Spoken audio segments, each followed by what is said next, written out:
नमस्कार, जनवार्तामध्ये आपलं सर्वांचं स्वागत। सर्वात प्रथम पाहूयात ठळक बातम्या।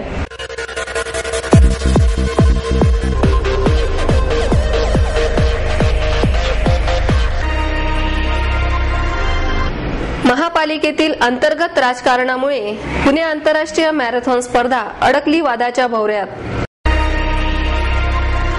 वनराई संस्थेच्या वतीने पारंपरिक ऊर्जा एक नवा अध्याय या विशेष अंकाचे प्रकाशन वाईज संस्थेचे संस्थापक GM पिल्ले यांच्या हस्ते संपन्न।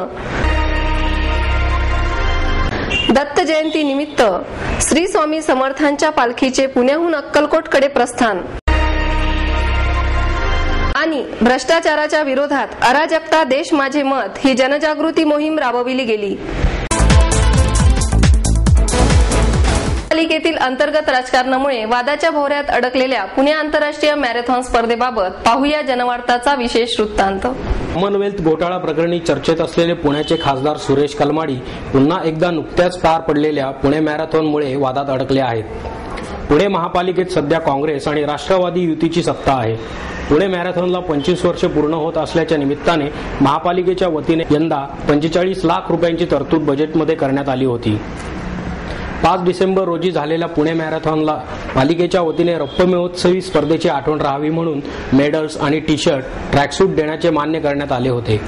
बक्षिसासाठीचे 22,10,000 रुपये महापालिकेने बेरर चेकद्वारे दिले आहेत, परंतु उर्वरित 23 लाख रुपये देण्यावर प्रशासनाकडून आक्षेप नोंदवण्यात आला आहे। त्यावर काही स्वयंसेवी संस्थांनी हिशोब मागितल्यामुळे वादंग निर्माण झाले आहे। त्यामुळे आता स्पर्धकांना मेडल्स, टी-शर्ट, ट्रॅकसूट मिळण्याबाबत प्रश्नचिन्ह निर्माण झाले आहे। याबाबत सुरेश कलमाडींचे समर्थक असलेले स्थायी समितीचे अध्यक्ष अरविंद शिंदे यांना विचारले असता ते म्हणाले, मान्य केल्याप्रमाणे 45 लाख रुपये पालिकेला द्यावेच लागतील आणि स्पर्धकांना मान्य केल्याप्रमाणे ट्रॅकसूट आणि टी-शर्ट याबाबत प्रशासनामध्ये गैरसमज पसरवून दबाव आणण्यात येत आहे।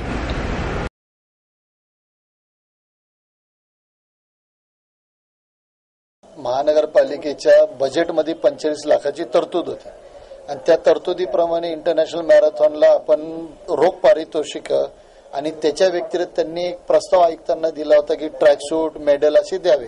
त्याप्रमाणे हा त्यांचा प्रस्ताव आहे। आपण रोख पारितोषिक फक्त दिलेले त्यांना, ते पण आपल्या अधिकाऱ्याने प्रत्येक विजेत्याच्या हातात दिलेले। विषय राहिला ट्रॅकसूटचा, ह्याला तुम्हाला टेंडर काढायचं, टेंडर काढा, काय काढायचं तुम्ही कबूल केलं देण्याचं, ह्याचं टेंडर काढा, मुलांना ट्रॅकसूट द्या, हैवस एकदा जे द्यायचं ते द्या, अजून तुम्ही दिलेलेच नाहीये। विषय राहिला इथं मेडलचा, आम्ही ठरवलं होतं की 25 वर्ष मॅरेथॉनला झालं म्हणून आपण एक मेडल द्यावं, तो मेडल आम्ही बनवून घेतोय, तर त्याचंही तुम्ही करा, अजून काहीच केलं नाही। विनाकारण कशा तरी राईचा पर्वत बनवण्याच्या हिशोबाने पुणे शहराची दिशाभूल करण्याच्या दृष्टिकोनातनं काही संस्थांनी बोललं, पण हा सरळ सरळ हिशोब तुमच्या समोर आहे। कोणाला काय बल त्यातली डिटेल उत्तर आम्ही द्यायला तयार आहोत ना, त्याची माहिती घेतली जात नाही, अभ्यास नीट केला जात नाही, उठायचं आणि फक्त आपला आरोप करत सुटायचं आणि दिशाभूल करायची आणि प्रशासनाला घाबरवायचं, तुमच्यावर अशी कारवाई होईल, तुमच्यावर तशी कारवाई होईल। पुढे आमचा आग्रह राहील यांना मुलांना ट्रॅकसूट देण्याचा, ज्या पद्धतीची तरतूद आहे त्याची काढावं।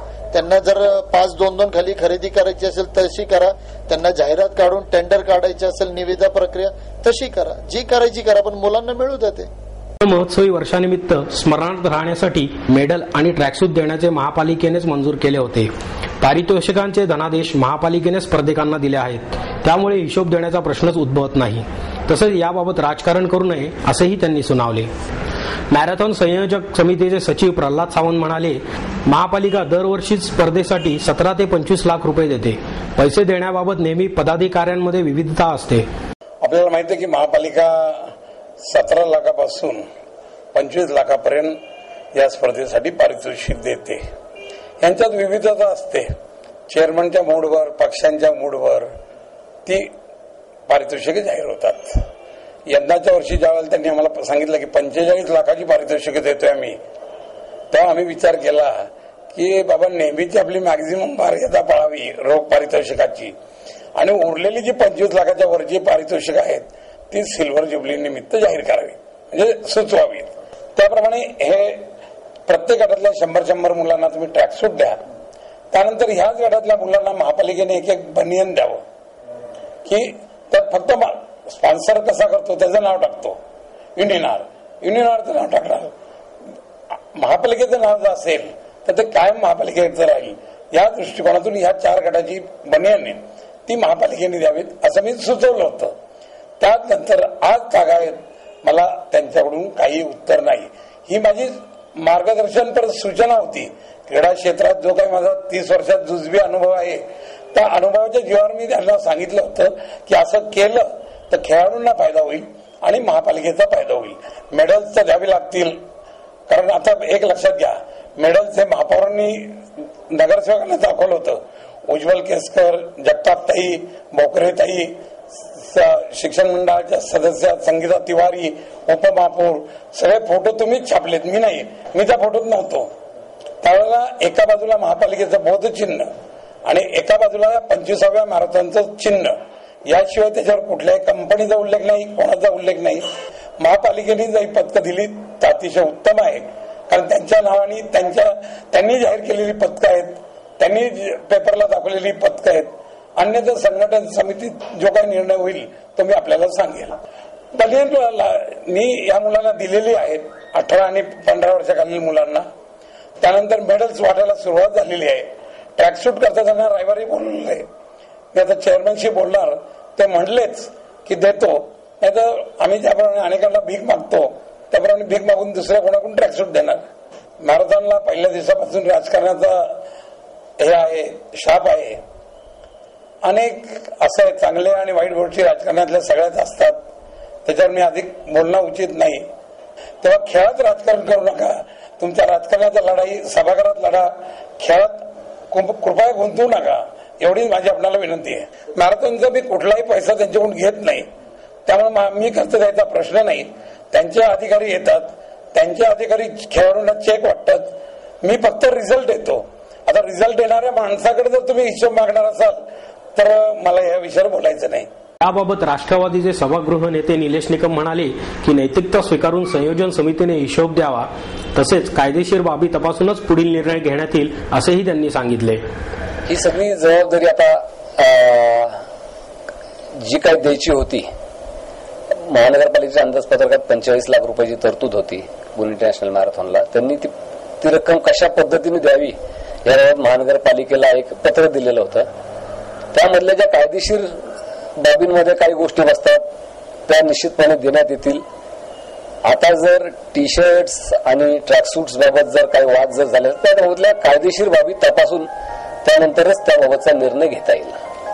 हिशोबाचा जो प्रश्न जो दिला आहे की कुठल्याही संस्थेने जर एखाद्या संस्थेकडनं किंवा एखाद्या व्यक्तीकडनं त्या स्पर्धेकरता काही रोख रक्कम जर स्वीकारलेली असेल त्या संस्थेकडनं, तर संपूर्ण झालेल्या स्पर्धेचा खर्च हा नैतिकता म्हणून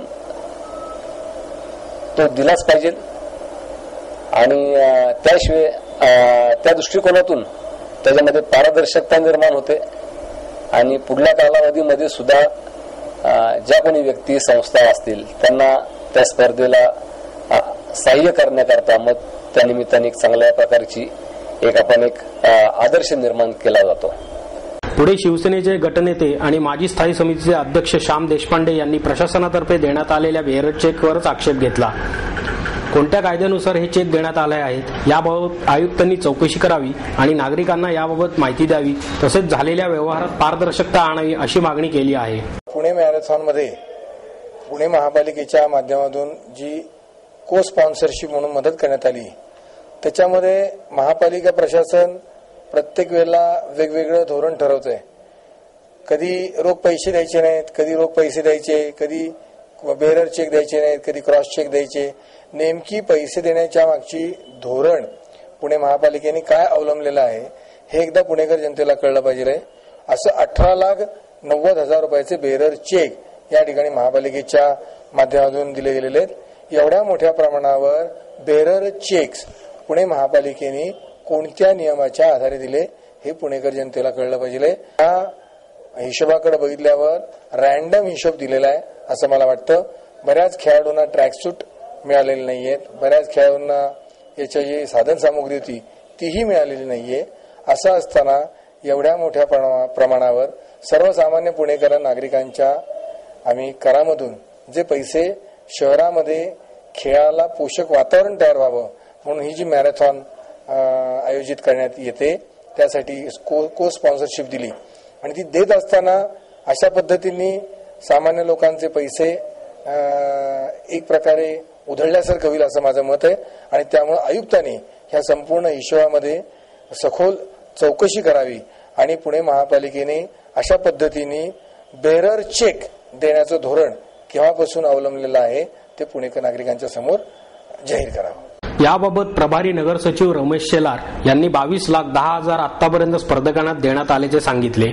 उर्वरित रकमेबद्दल प्रशासनाने आक्षेप घेतला असून या संदर्भातील कायदेशीर बाबी पाहून महापालिकेच्या धोरणानुसार निर्णय घेतला जाईल असे सांगितले। खेळाडूच्या बक्षिसासाठी पैसे देण्यात आलेले ते मुख्य लेखापाल मनपाच्या विभागाने त्याचं वाटप केलेले मागणी करताना सर्व प्रकारची मागणी करण्यात आलेली होती, परंतु खेळाडूंच्या बक्षिसाचे 1 ते 5 जे आयटम होते त्याच्याप्रमाणे आम्ही 1 ते 5 प्रकारची मान्यता मिळालेली त्यानुसार कारवाई करण्यात आली। त्यानुसार मागणी आली त्यांची काय नियमानुसार असेल कायद्याच्या तरतुदी असेल त्याच्याप्रमाणे अभ्यास करण्यात येईल। पुढे मला ते कागदपत्र सगळे कायदेशीर चेक तपासून सगळं काय त्याच्यातले असेल ते बघून त्याच्यावरती आली तर करण्यात येईल। या सर्व प्रकरणानंतर आंतरराष्ट्रीय स्पर्धेमध्ये भाग घेणाऱ्या स्पर्धकांना मेडल, ट्रॅकसूट, टी शर्ट मिळणार का याबाबत प्रश्नचिन्ह निर्माण होत असून महापालिकेतील अंतर्गत राजकारणामुळे आणि प्रशासनाच्या गलथान कारभारामुळे स्पर्धकांमध्ये नाराजी पसरली आहे।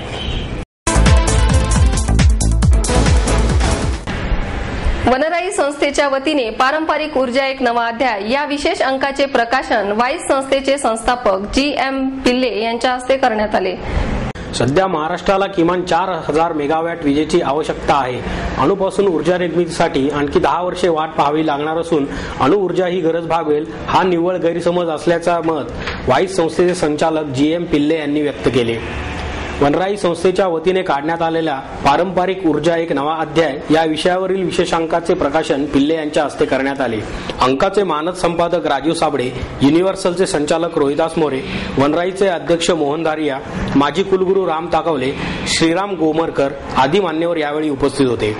पुढे बोलताना पिल्ले म्हणाले, सध्या कोळशाचे आणि नैसर्गिक वायूचे साठे थोड्या प्रमाणात उपलब्ध असल्याने मानवाचा विकास व भविष्य केवळ अपारंपरिक ऊर्जेच्या वापरावरच अवलंबून आहे।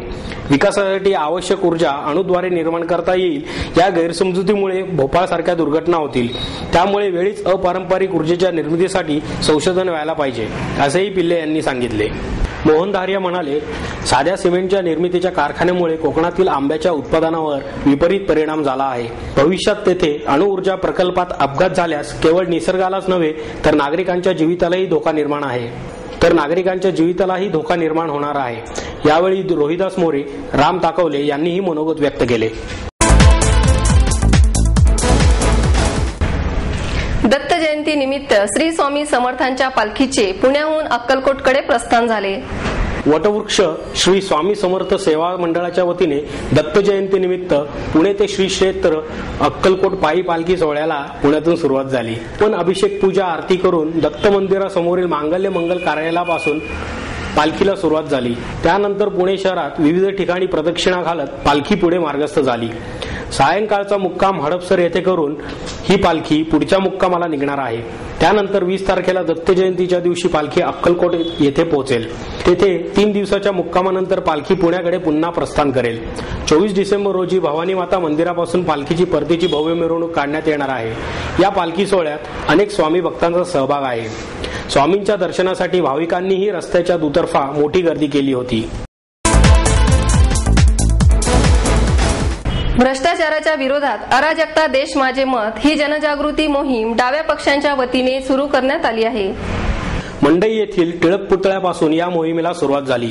या मोहिमेअंतर्गत शहरात विविध ठिकाणाहून पुणेकरांचे भ्रष्टाचारबाबतचे मत लिहून घेण्यात येणार आहे। कम्युनिस्ट पक्षाचे अजित अभ्यंकर, ॲडव्होकेट सुधीर नीर फराळे, किरण मोगे, विठ्ठल सातो, PLV कृष्णन, ॲडव्होकेट मिलिंद सहस्त्रबुद्धे आदी यावेळी उपस्थित होते। यावेळी पक्षाच्या कार्यकर्त्यांनी भ्रष्टाचाराची प्रकरणे उघड करणारी पत्रके वाटण्यात आली। नागरिकांनीही भ्रष्टाचाराचा बिमोड झालाच पाहिजे अशा आशयाची मते नोंदवली आहेत।